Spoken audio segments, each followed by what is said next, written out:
sur ce qui s'est produit aux États-Unis. On commence avec vous, Elliot Maman, que vous inspire.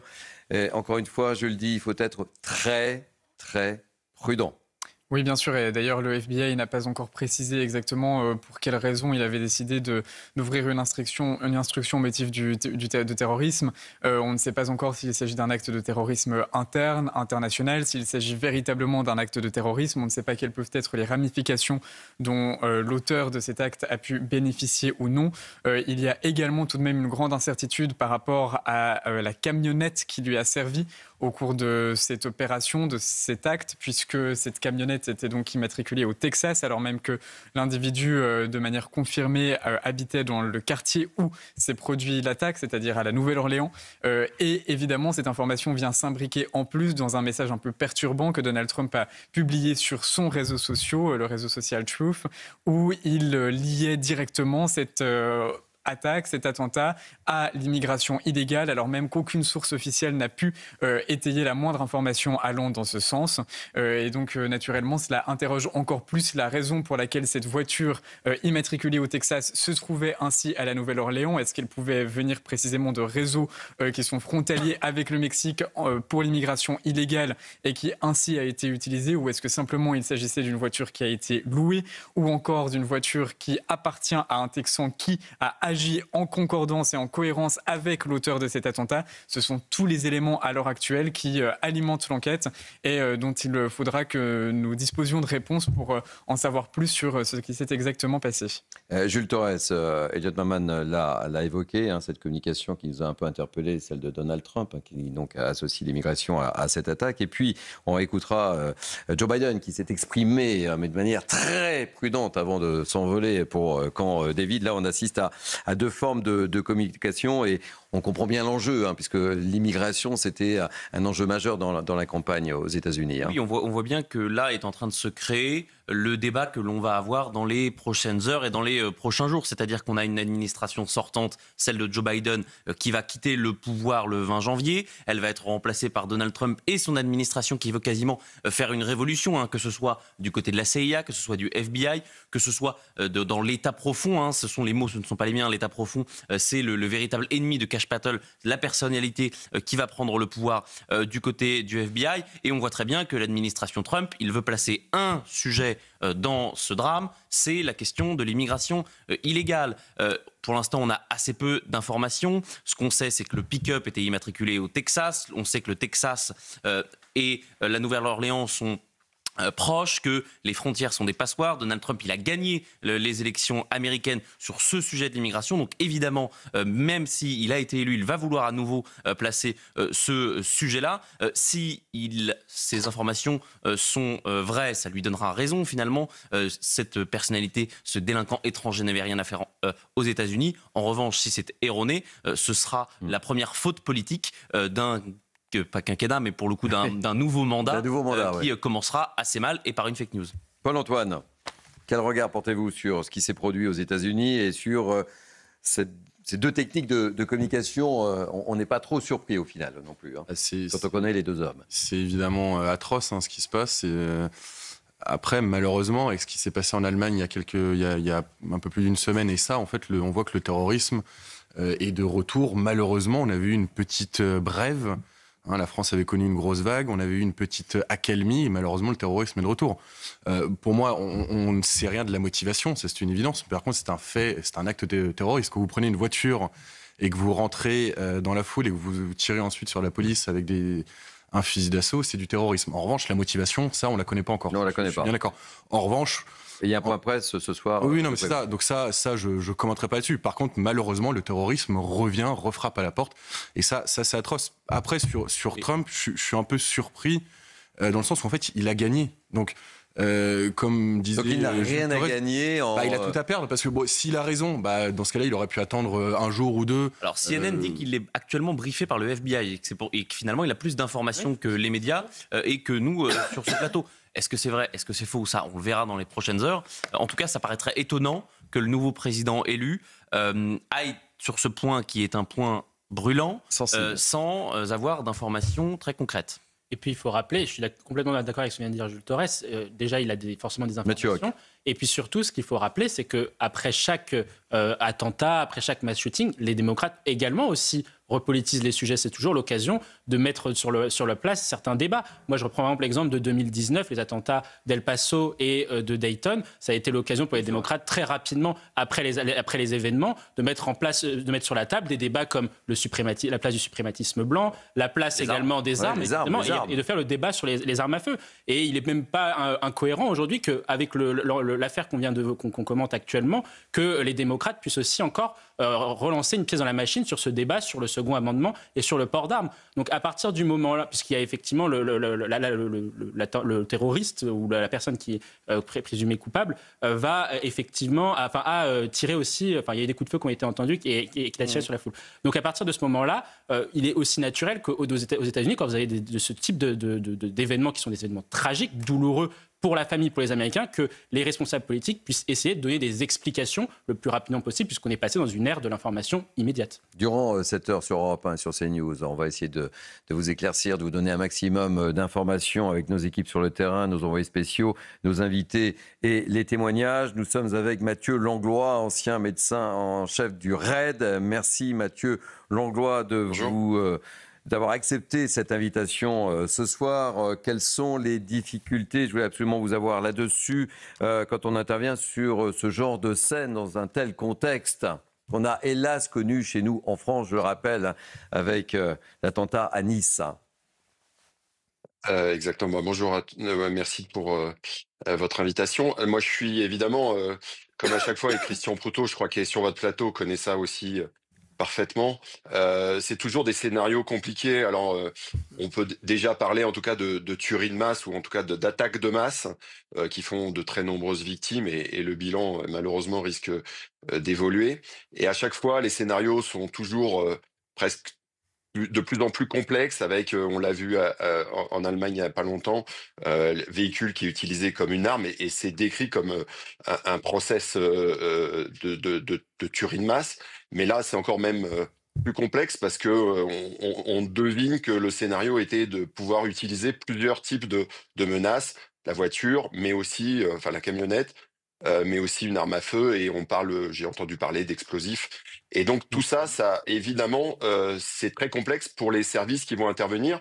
Et je parle aussi bien des services de police ou de gendarmerie que des services de secours, où il y a deux problématiques. Il y a une problématique de sécurité et il y a une problématique de soins ou de secours à apporter aux victimes. Et la difficulté, effectivement, c'est que dans ce type d'attentat, on a toujours des bilans provisoires et on ne sait jamais au moment où on vous appelle si effectivement il y a un individu, d'autres individus qui sont dans les parages, qui sont mobilisés, etc. Ce qui rend votre tâche excessivement difficile, périlleuse dans un contexte particulièrement sensible. Oui, mais c'est justement à ça que se prépare le RAID, le GIGN. C'est justement intervenir avec cette grande incertitude et on l'accepte et on va mettre en place des tactiques qui vont prendre en compte justement tout ce temps nécessaire à essayer de comprendre, à essayer de faire un bilan des victimes et justement de pouvoir voir comment on va apporter, comment on va organiser la meilleure prise en charge des blessés sous la menace. Et ça, c'est des choses qu'on a développées, en particulier en France, avec le schéma national d'intervention dès 2012. Et ce qui est important de souligner également, Mathieu Langlois, c'est que vous portez secours aux victimes, mais il est important également de porter secours à ceux qui ont assisté aux scènes. Et ça, c'est un traumatisme profond également pour ceux qui ont assisté, impuissants, qui ont perdu un membre de la famille. On en a reparlé avec ce qui s'est passé en Allemagne. On se souvient des scènes également très fortes à Nice. Et ça, vous avez un rôle primordial également, Mathieu Langlois. Alors plus on intervient vite et avec une efficacité qui va apporter aussi bien, c'est les premiers mots qui vont être importants, les premiers mots du policier, du gendarme, du pompier, des équipes spécialisées évidemment, qui permettent, ça fera pas tout, mais déjà c'est un vrai début d'une prise en charge de mettre, en particulier, moi je me souviens pour le Bataclan, les policiers, les premiers policiers qui sont sur place dans l'action, d'arriver à justement aussi les rassurer et leur montrer qu'on a besoin d'eux. C'est un des meilleurs moyens d'éviter ce qu'on appelle le psychotrauma. Mais là, on en est encore un peu tôt parce que évidemment, la priorité pour les équipes qui interviennent dans l'urgence, comme c'était le cas là encore ce soir, c'est évidemment de traiter les blessures graves, en particulier toutes les hémorragies, et de les traiter très vite, c'est-à-dire de les évacuer, de faire quelques gestes de sauvetage, mais surtout de les évacuer le plus rapidement possible vers les trauma centers. Merci pour votre témoignage, Mathieu Langlois. Je rappelle que vous êtes l'ancien médecin-chef du RAID et c'était important de vous entendre, de vous écouter ce soir dans Punchline sur Europe 1 et sur CNews. Il est 18h11, je vous propose de faire un nouveau point sur ce qui s'est passé aux États-Unis avec vous, Maureen Vidal. Alors, ce que l'on sait, Thierry, des faits. Aux alentours de 3 heures du matin, heure locale, un véhicule de type pick-up a foncé sur la foule dans un quartier très touristique de la Nouvelle-Orléans. Selon les mots de la chef de police, il était déterminé à faire un carnage. 10 morts et 35 blessés sont à déplorer. Le suspect est mort. Il a été abattu par les forces de l'ordre. Il avait ouvert le feu juste avant sur 2 policiers, 2 agents qui ont été donc blessés par balle. À noter également un possible engin explosif artisanal qui a été retrouvé sur place. Le FBI tente de confirmer s'il s'agit ou non d'un appareil actif et en fonction. Concernant les motivations de l'assaillant, le FBI enquête sur un possible acte terroriste. Il ne s'agit pas d'un cas de conduite en état d'ivresse selon la chef de la police. Le président Joe Biden a immédiatement été informé de la situation. Il est entré en contact avec la maire de la Nouvelle-Orléans. Le président a été informé donc des derniers développements par le FBI, la police fédérale, et continuera à l'être selon un communiqué de la Maison-Blanche. Il a également déclaré que les États-Unis ne toléreront aucune attaque après celle-ci. Merci pour ces dernières informations, ma chère Maureen. On évoquait deux techniques entre la technique de communication de Donald Trump et la technique de communication de Joe Biden. Je propose d'écouter Joe Biden qui s'est exprimé de manière très courte avant de monter dans l'avion qui le conduit et qui le mène à Camp David. J'ai parlé à chaque membre des agences, à la CIA, à la Sécurité nationale, au FBI, à la NSA, et j'ai passé beaucoup de temps avec le gouvernement. Quelle a été votre réaction quand vous avez appris ce qu'il s'est passé ? Naturellement, de la colère et de la frustration. Jules Torres, c'est pas une surprise. Hein. Deux hommes, deux façons d'appréhender le drame de manière différente et on le comprend aisément. Et il y a la prudence de Joe Biden. Oui, surtout le président américain ne peut pas prendre position s'il n'a pas d'informations complémentaires. Donc évidemment, il nous dit quasiment des platitudes. Hein. C'est-à-dire que quand il nous dit qu'il ne saurait tolérer aucun acte qui suivrait cette attaque à la Nouvelle-Orléans, évidemment qu'il ne souhaitait pas d'acte avant. Ni après. Ça, on se doute bien. Ça, bien compris.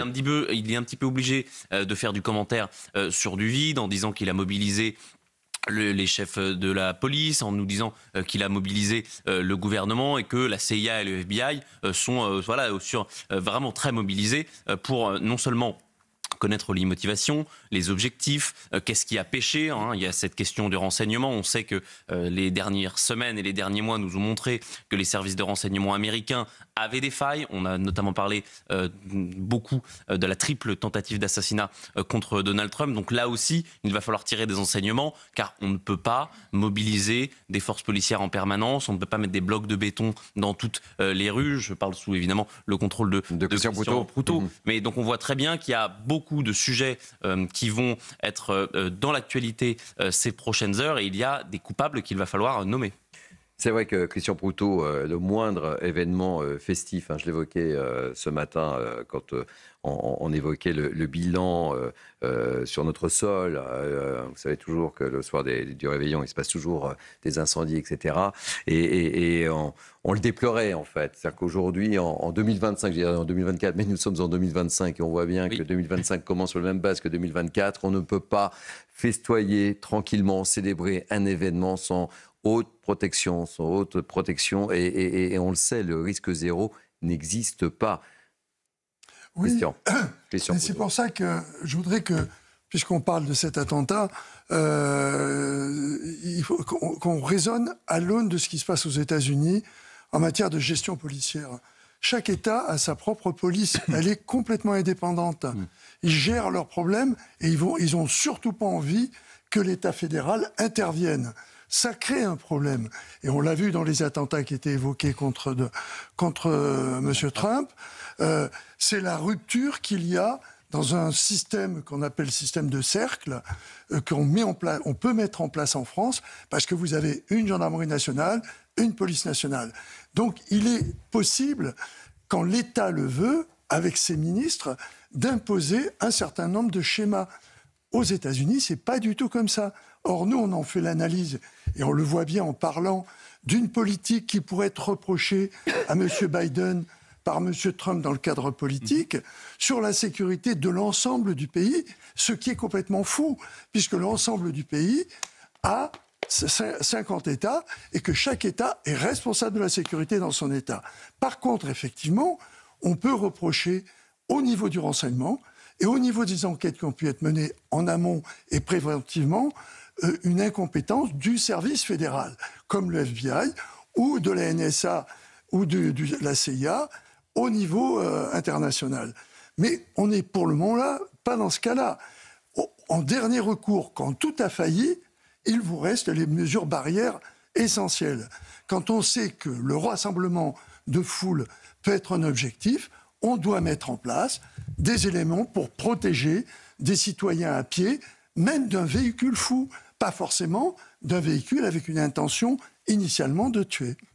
Elliot Maman, on sait que la sécurité, c'est une des grosses priorités de Donald Trump et qu'il va changer un certain nombre de choses incessamment sous peu dès sa prise de pouvoir. Oui, et d'ailleurs, je dirais que là, il y a deux choses. D'abord, en effet, les politiques en matière de sécurité sont la prérogative de l'intégralité des États. Les polices sont parfaitement indépendantes d'une ville à l'autre. C'est ce qui explique une partie du cafouillage qu'il y a eu en début de journée. En début de journée, entre les propos de la maire et du FBI. Exactement, la maire ayant tout de suite estimé que la piste terroriste était à privilégier, le FBI ayant connu quelques atermoiements, notamment parce que les dispositions législatives ne sont pas les mêmes et que la définition du terrorisme dans l'État de la Nouvelle-Orléans, dans les lois de la Nouvelle-Orléans, n'est pas exactement la même qu'à l'échelle fédérale. Pour autant, à partir du moment où le FBI se saisit d'une enquête et qu'il apporte donc tous ses moyens à l'investigation en cours, il y a tout de même une enquête coordonnée à l'échelle nationale, c'est précisément ce à quoi il sert. Et par ailleurs, si Donald Trump a trouvé peut-être un intérêt à armer très rapidement ce qui s'est passé d'un point de vue politique, c'est aussi parce qu'il a mené l'intégralité de sa campagne en imposant un nouveau slogan qui consistait à dire que désormais l'intégralité des États étaient des États frontières, étaient des États limitrophes.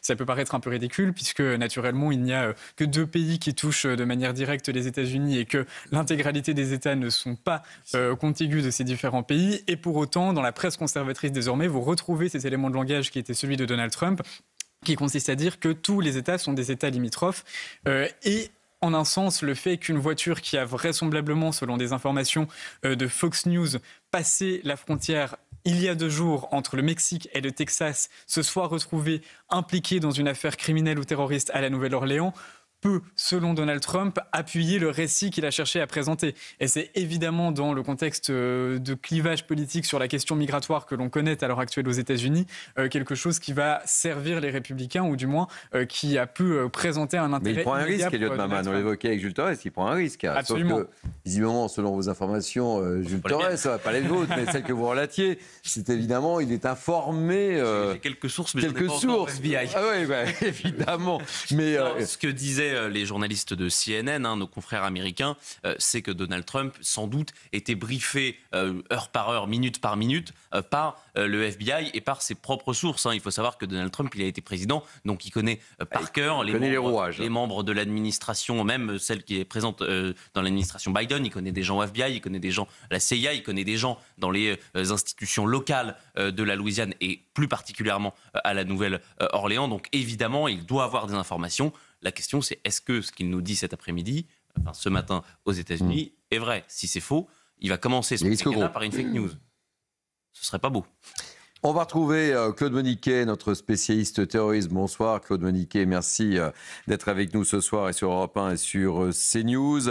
On commentait, vous l'avez sans doute entendu, cette prise de position, cette déclaration qui nous a interpellés de la part de Donald Trump, qui faisait le lien avec l'immigration. Avant d'avoir votre avis sur cette prise de position et cette déclaration qui risque de faire réagir et qui nous fait en tous les cas réagir sur ce plateau. Quelles sont les dernières informations qui sont en votre possession, Claude Moniquet? Alors, les dernières informations, effectivement, comme Elliot Maman vient de le dire, Fox News a annoncé il y a une demi-heure à peu près ou trois quarts d'heure que cette voiture avait franchi, donc avec une plaque texane, avait franchi la frontière en venant du Mexique à Eagle Pass, à peu près à 1000 km de la Nouvelle-Orléans. C'est une petite ville du Texas, sur le Rio Bravo. Et ce qu'on ignore, et là, il n'y a pas... Alors, Fox News cite une source ou des sources fédérales, probablement du FBI. Ce qu'on ignore, c'est si l'auteur des faits était au volant de ce véhicule au moment où il a franchi la frontière. Ça, pour le moment, c'est une inconnue. Comme du reste, on n'a pas d'informations sur son profil, on ne connaît pas non plus son statut d'immigration. Est-il de nationalité américaine? Est-il un immigrant installé aux États-Unis? Un immigrant clandestin? Pour le moment, le mystère est total, mais ne le restera pas puisqu'on attend une conférence de presse d'ici 2-3 heures.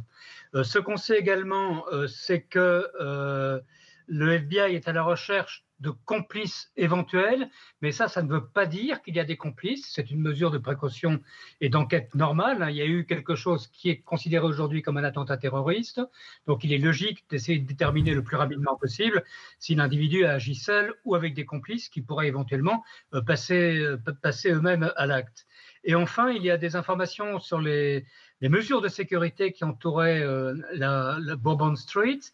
Il faut savoir que Bourbon Street avait été équipée en 2017, suite à la tuerie de Nice, de herses, donc des herses enterrées dans le sol, des herses métalliques qui se relèvent pour bloquer des véhicules. Et malheureusement, cette nuit, ces herses étaient baissées.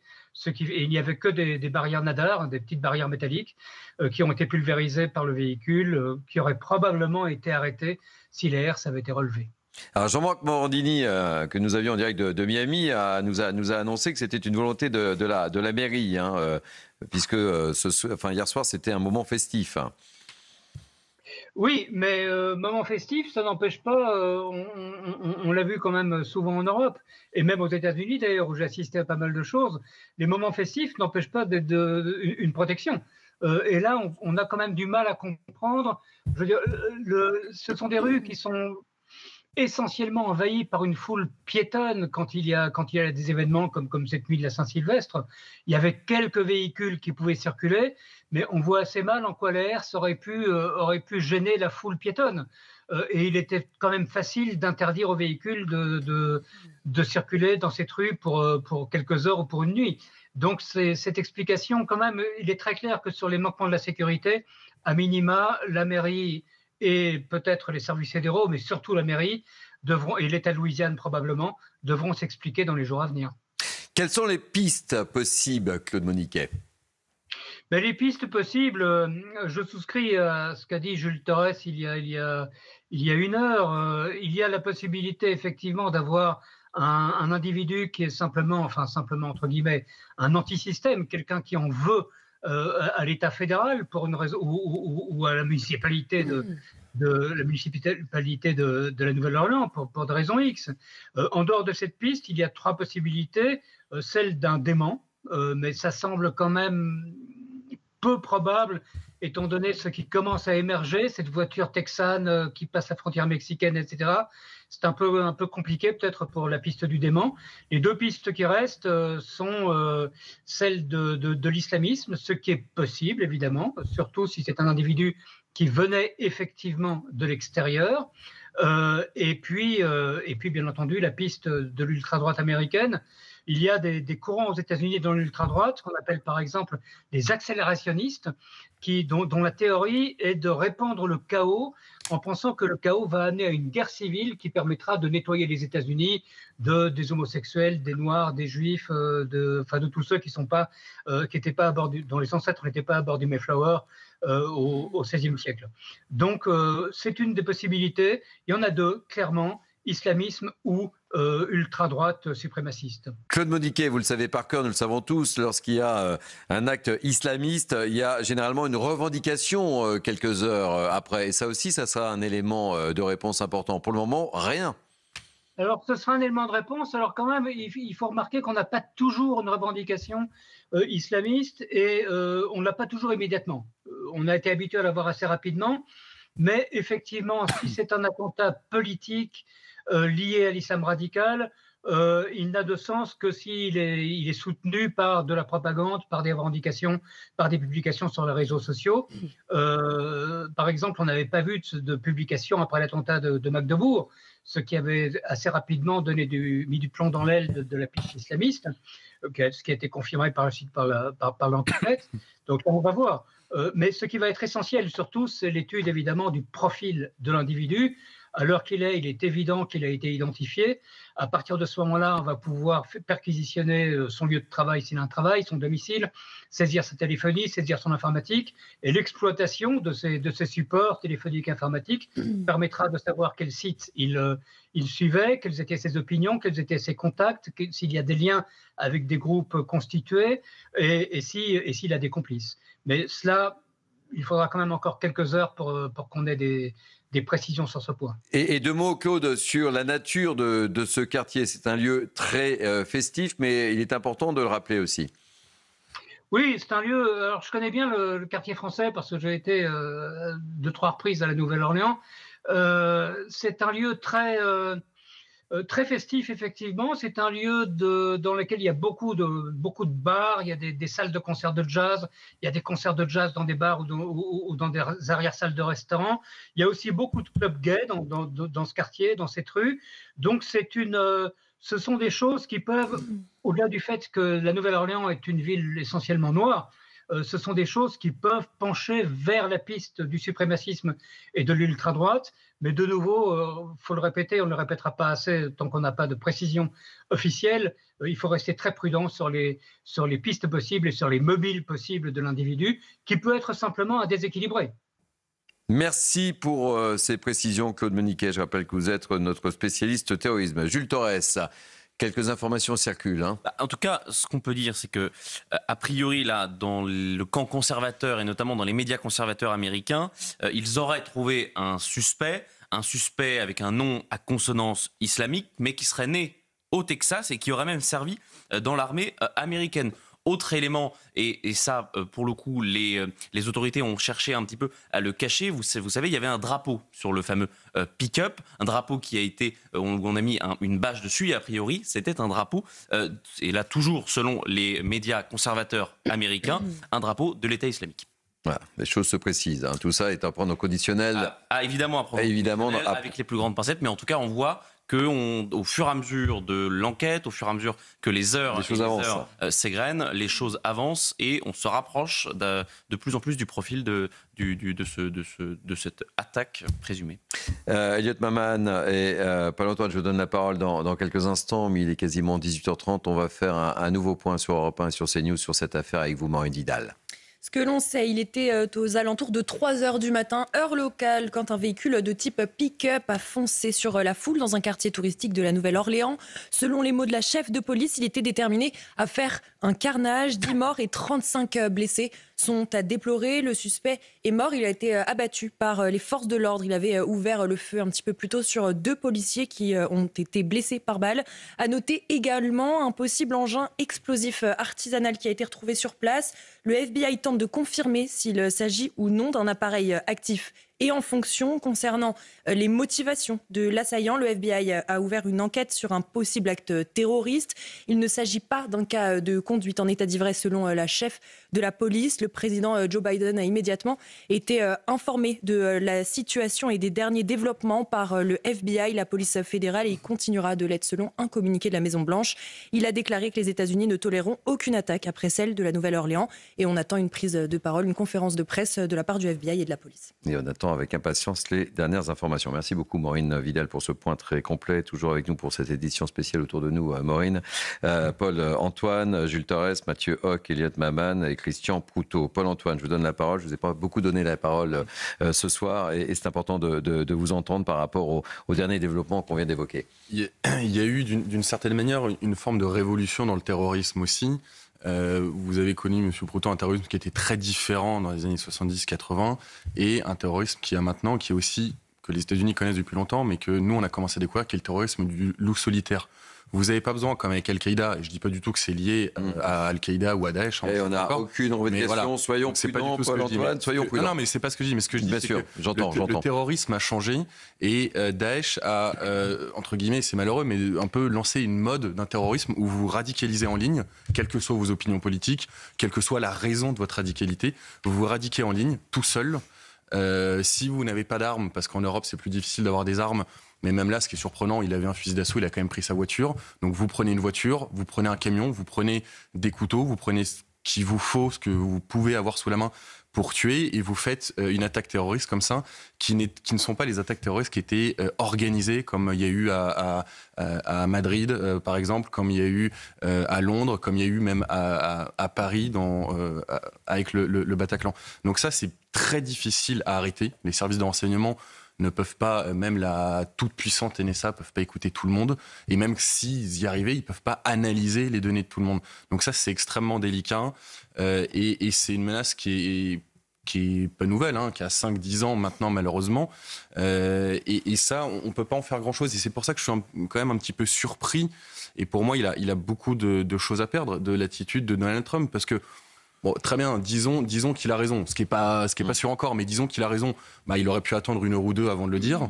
Premièrement, parce que là, en fait, il prend un risque. Paul-Antoine, c'est pas à vous que je vais l'apprendre, cette espèce de guerre de communication. Nous, on regarde ça avec nos lunettes d'Européens, de Français. La politique américaine, elle est complètement différente. Exactement. On est dans le temps de l'immédiateté. On prend. Et vous avez raison de le rappeler. Moins de pincettes. Non, mais ça lui a valu quelques coups quand même. Oui, vous avez raison de le rappeler. Ça n'a rien à voir. Là. Quoique, il faut toujours faire attention parce que ce qui se produit aux États-Unis arrive chez nous, vous le savez bien. Donc il faut faire attention à ce que. Ce sera le Donald Trump des 10 prochaines années. Oui, ça c'est un autre débat, mais on aura l'occasion d'en reparler. Je vous ai interrompu. Non. Moi je suis quand même surpris parce que sur des sujets importants comme ça, où il y a des victimes, je pense que c'est quand même bien, que ce soit en France ou aux États-Unis, de prendre un peu de recul, d'attendre. Alors il a évidemment des informations qu'on n'a pas, mais de prendre un peu de recul, d'attendre et de communiquer, parce que oui, on est obligé de communiquer. C'est ce qu'a fait le président Biden, où je suis d'accord avec vous. En fait, il a pas dit grand-chose, mais il fallait quand même qu'il parle. Mais il fallait quand même qu'il parle. Et là, je trouve que Donald Trump prend un risque inutile. Et en fait, surtout, même s'il a raison, en fait, c'est un peu un pari qu'il a fait. Mais un pari, normalement, vous gagnez quelque chose. S'il a raison, il dira, vous savez, voilà, je le savais, je l'avais dit. Il aura eu raison en premier. Ouais, il aura eu raison en premier. D'accord, mais...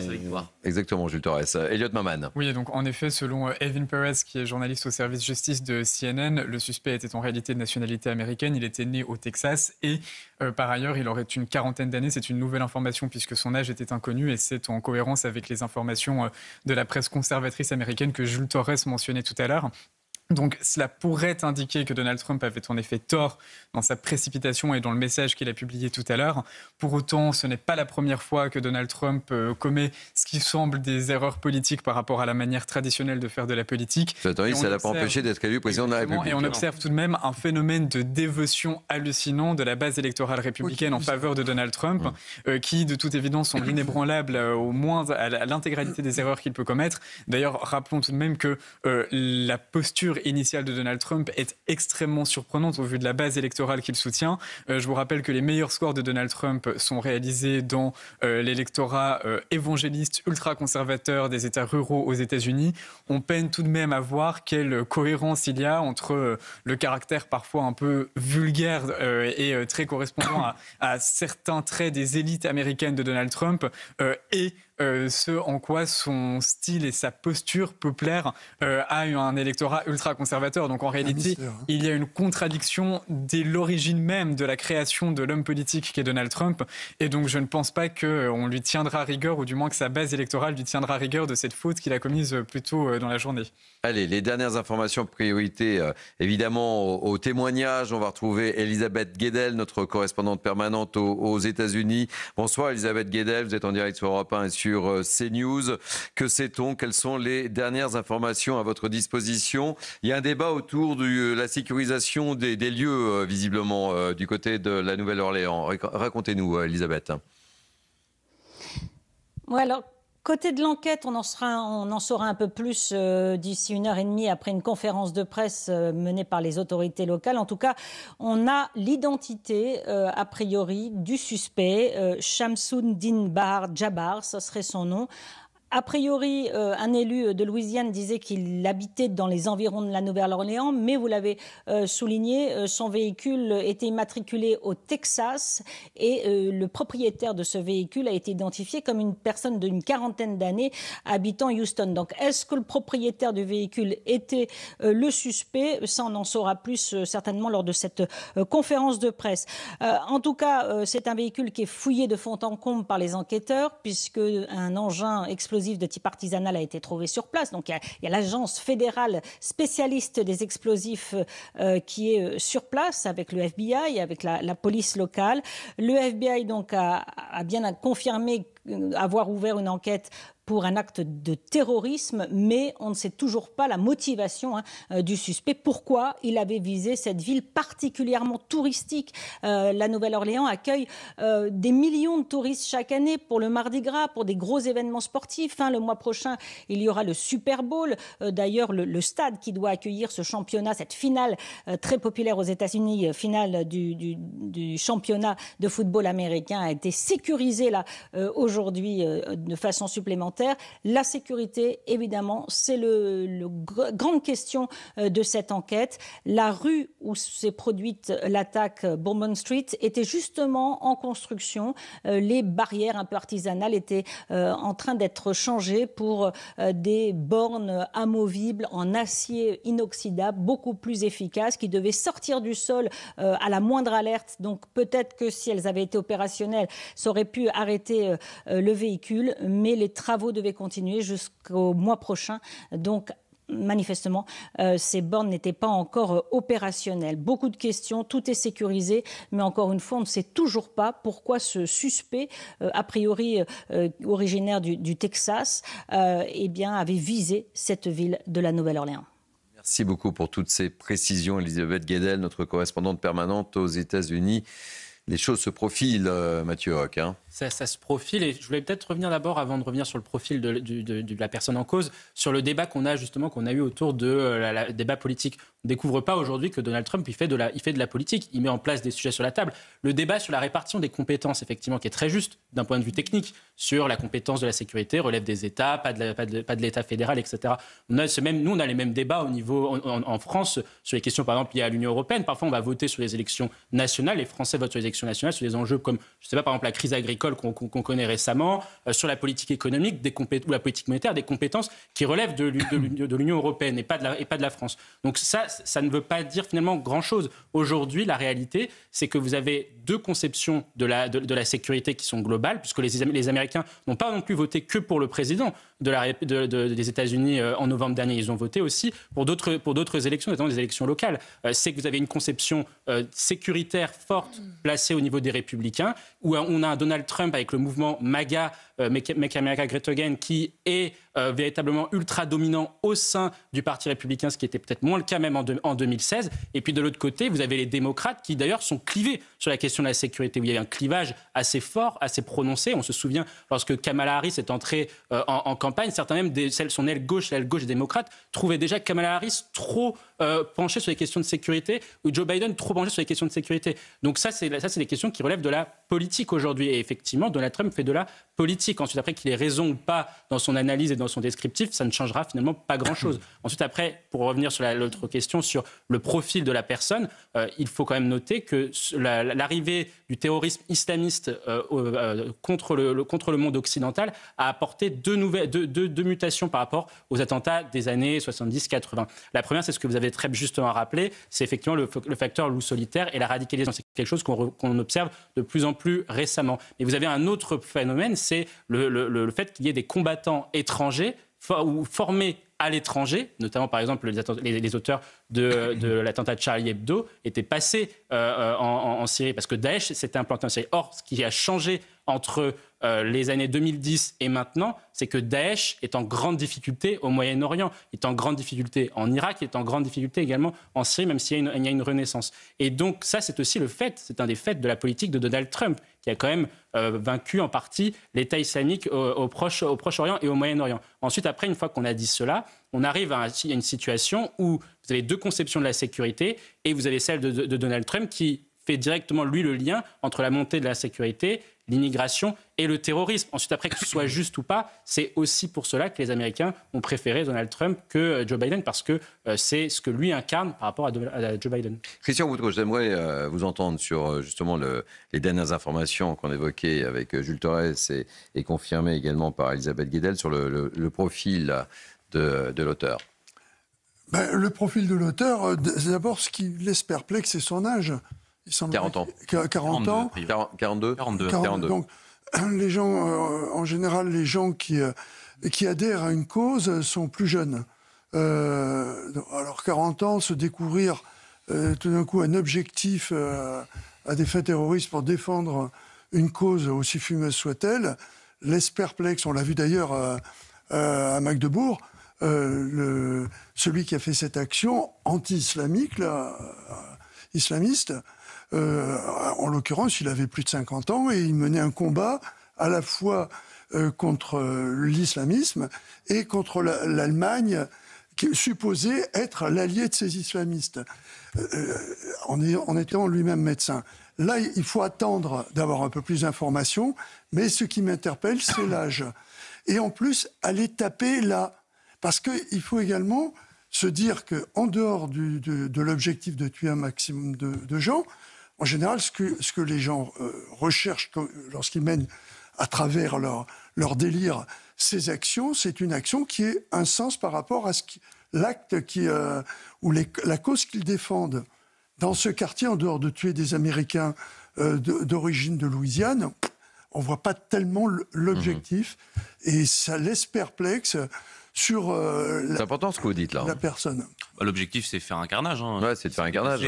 Le 14 juillet 2016, c'était des Français qui étaient visés, et c'était des Français de toutes obédiences, de toutes religions, c'était des Français des classes supérieures populaires, des classes supérieures inférieures. Il n'y avait pas de modèle prédéfini. Il voulait juste faire un carnage, et c'est absolument ce qu'il a essayé de faire aujourd'hui également.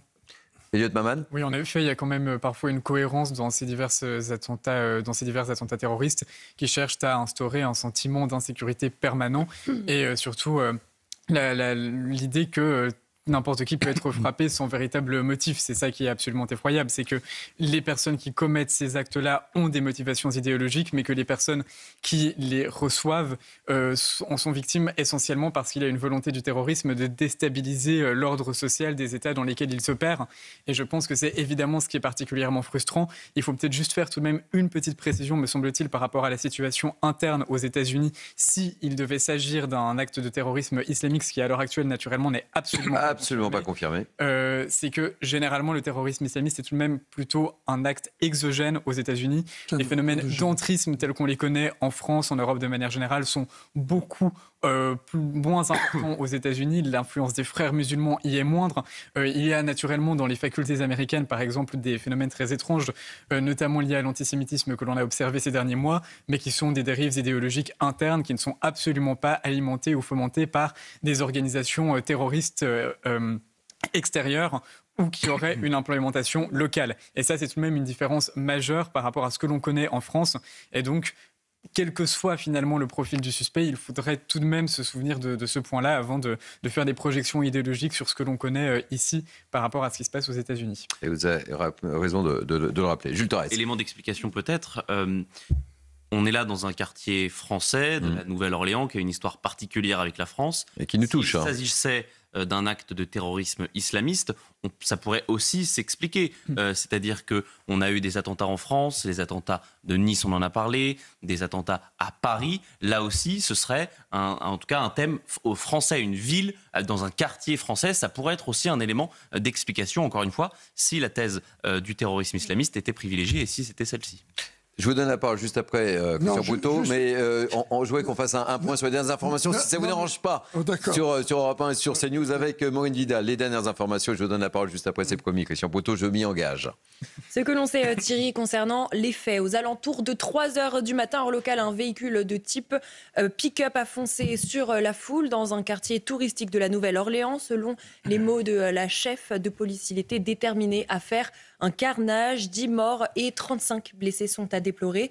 Le suspect est décédé. Il a été abattu par les forces de l'ordre. Un petit peu plus tôt, il avait ouvert le feu sur 2 policiers qui ont été blessés par balle. À noter également un possible engin explosif artisanal qui a été retrouvé sur place. Nous tentons de confirmer s'il s'agit ou non d'un appareil actif et en fonction, a déclaré le FBI. Concernant également les motivations de l'assaillant, pour l'heure, nous savons que le FBI enquête sur un possible acte terroriste. Il ne s'agit pas donc d'un cas de conduite en état d'ivresse selon la chef de la police. Le président Joe Biden a été informé de cette situation et des derniers développements par le FBI, la police fédérale, et il continuera à l'être. Il a également déclaré que les États-Unis ne toléreront aucune attaque après celle de la Nouvelle-Orléans, et on attend encore des informations supplémentaires sur l'enquête. Merci beaucoup Maureen Vidal, l'édition spéciale sur Europe 1, sur CNews, toujours à nos côtés. Maureen, Paul-Antoine, Jules Torres, Mathieu Hoc, Elliot Maman et Christian Proutot. Je vous donne la parole évidemment. Christian Proutot, je m'y suis engagé.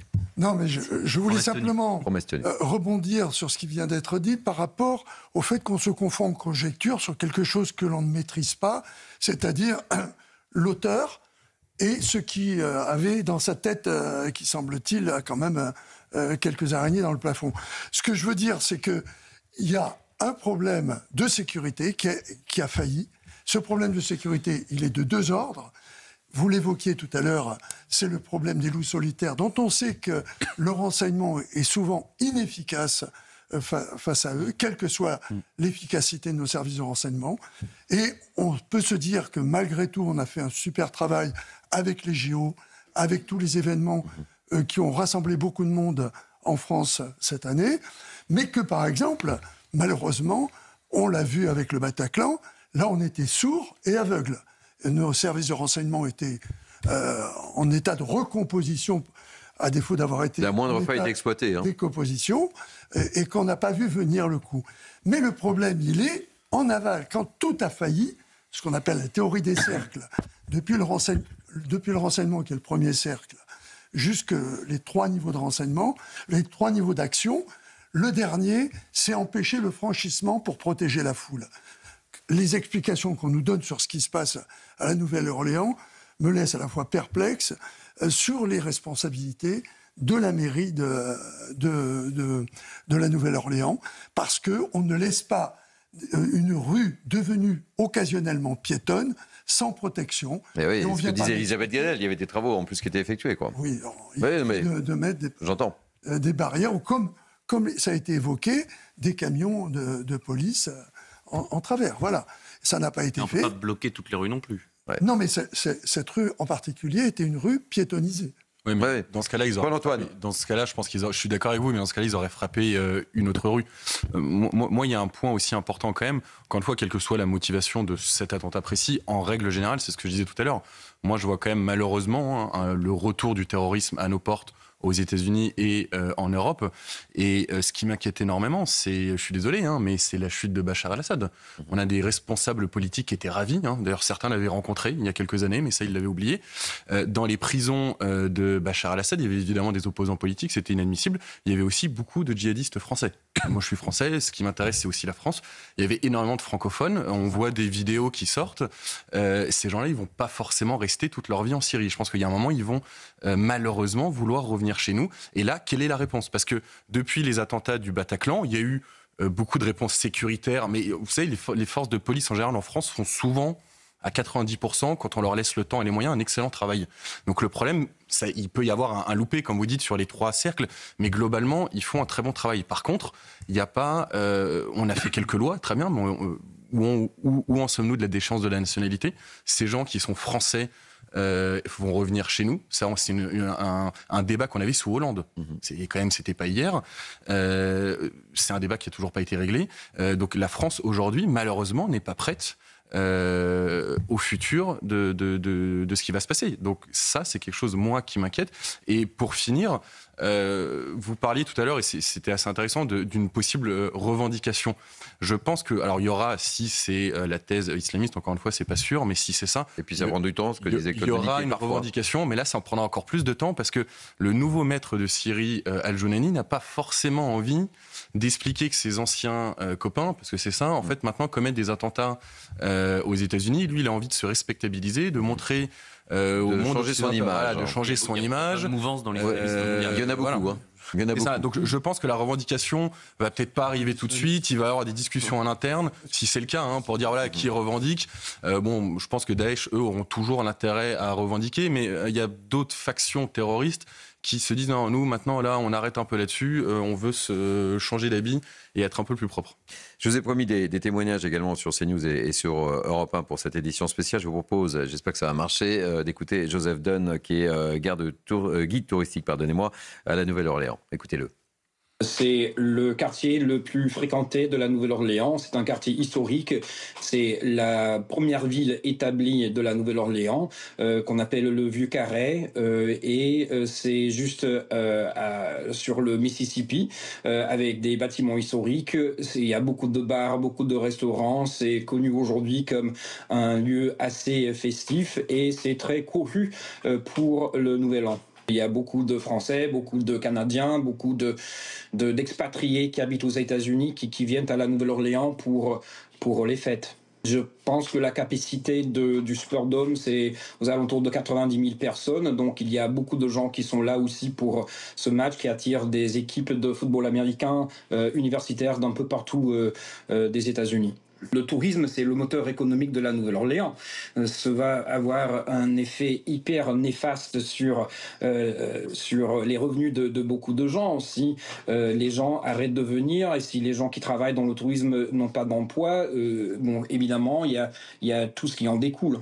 C'est important ce que dit Joseph Dunn, ce guide touristique. Le tourisme, c'est important pour la Nouvelle-Orléans. Et puis, Elisabeth Guedel, elle l'évoquait, il y a le Super Bowl le 9 février. Et ce soir, il y a le Sugar Bowl. Ouais, Sugar Bowl. Un match universitaire très aux États-Unis. Et il y a d'ailleurs des supporters qui viennent du monde entier. Et pour l'instant, a priori, de ce qu'on comprend, c'est qu'ils vont conserver ce match. Il y aura évidemment, à mon avis, une minute de silence, mais ils veulent ils ne veulent pas s'arrêter, ils veulent continuer à organiser des événements et ne pas se laisser abattre, si je puis dire, par cette horrible attaque terroriste. Elliot Maman.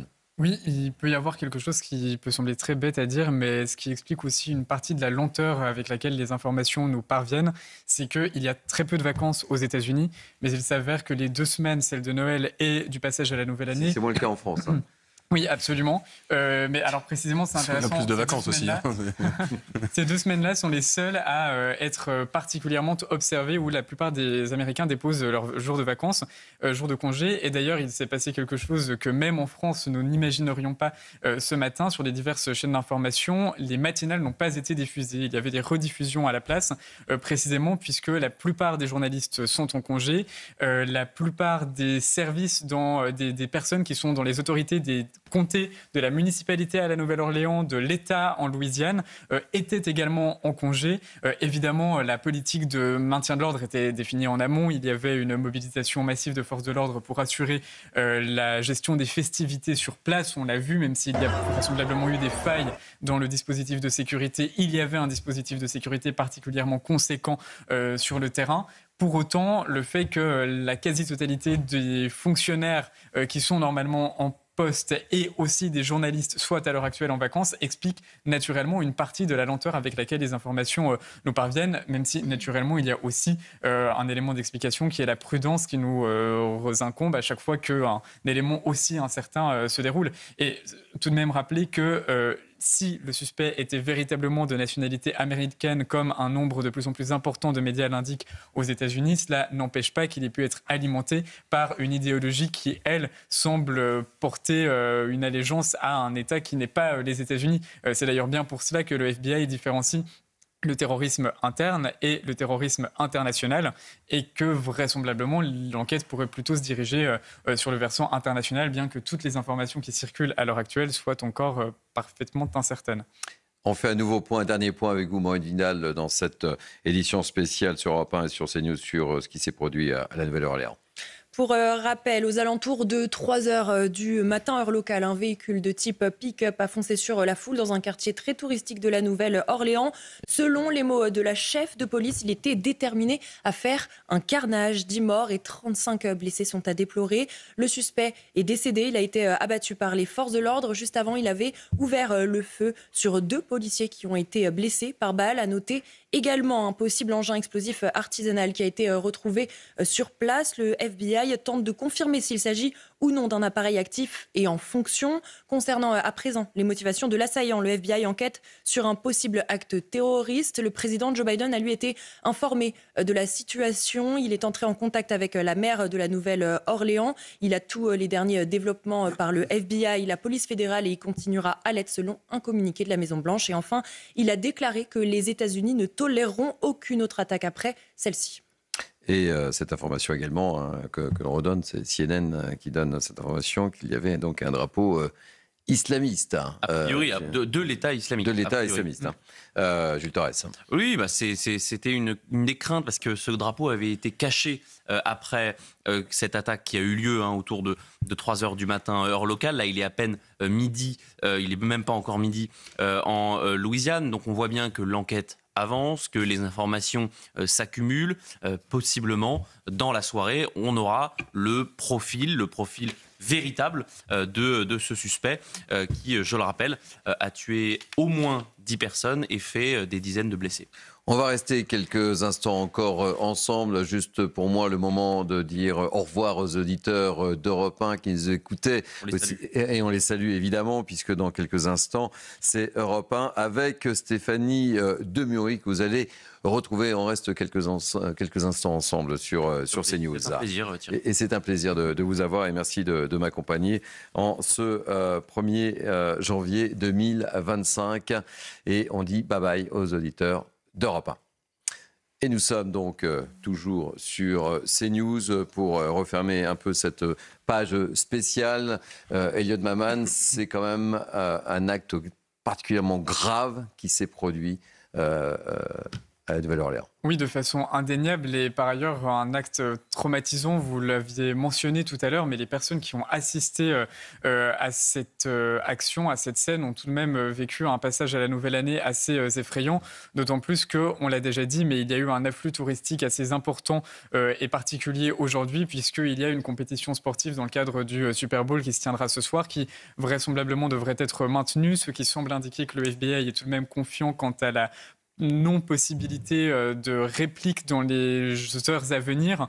Alors on ne sait pas pour autant si cela veut dire que l'individu était véritablement un loup solitaire ou si le réseau qui a pu l'aider a été plus ou moins neutralisé et identifié. Il y a tout de même la plus grande interrogation qui réside au sujet de la camionnette dont il s'est servi. On l'a déjà dit, il s'agit d'une camionnette immatriculée au Texas, alors même que le suspect vivait à la Nouvelle-Orléans. Un pick-up, pardonnez-moi. Précision importante. Oui, au Texas, alors même que le suspect réside à la Nouvelle-Orléans. Donc, est-ce qu'il a loué ce pick-up? Est-ce qu'il se l'est fait prêter par un Texan qui était donc potentiellement impliqué dans l'action qui a été commise? Peut-être même que la personne qui détient le pick-up à l'origine ne savait absolument pas quelles étaient l'intention du tueur ou du présumé terroriste.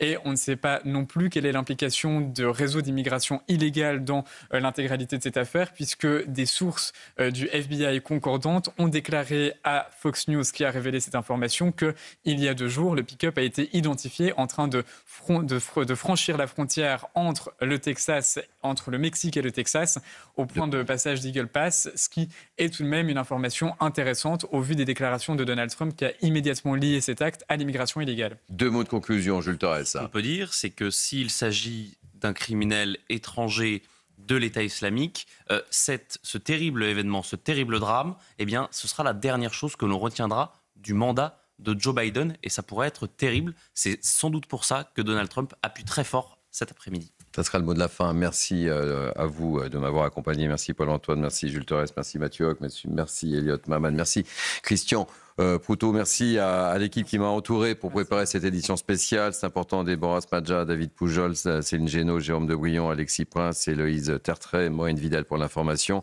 Merci également au travail de la programmation Nicolas Nissim et Magdalena Dervish. Tout de suite, c'est Élodie Huchard pour Face à l'info.